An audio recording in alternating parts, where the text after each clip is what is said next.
जुहार आपण मानक DPL news स्वागत करुचे सागर जेन आसंतु देखिबा प्रमुख खबर।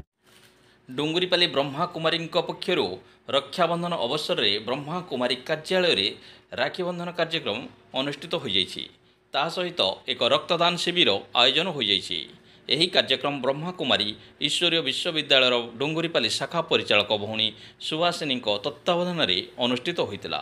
भौणी सुभाषिनी निजे समस्त हाथ में राखी बांधा सहित समस्त मिष्टान खाइबाकू देथिले।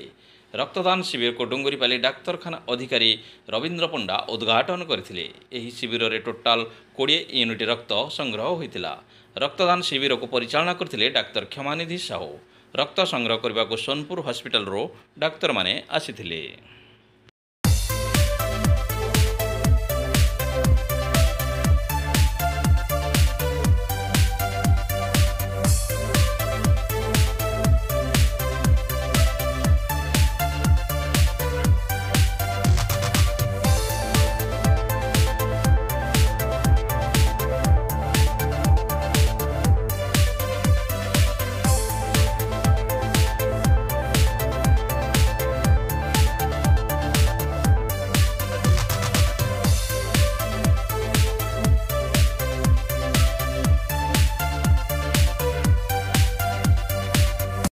ओम शांति।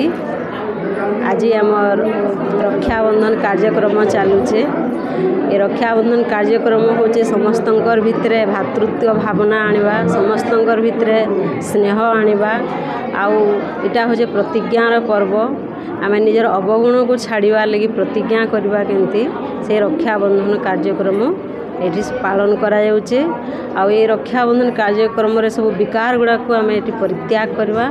परमात्मा होचन रक्षक, से ही हमको एठी रक्षा करिबा। ओम शांति। एटा हमर रक्षाबंधन कार्यक्रम सरिया परे ब्लड डोनेशन कार्यक्रम आरंभ हबो। तापरे समस्ते ब्लड देवे, ब्लड देकरी निजर पुण्य काम करेंगे। से कार्यक्रम भी ये रक्षाबंधन कार्यक्रम रखा है, माने ब्लड देकरी केंती से पुण्य कर्म करेंगे।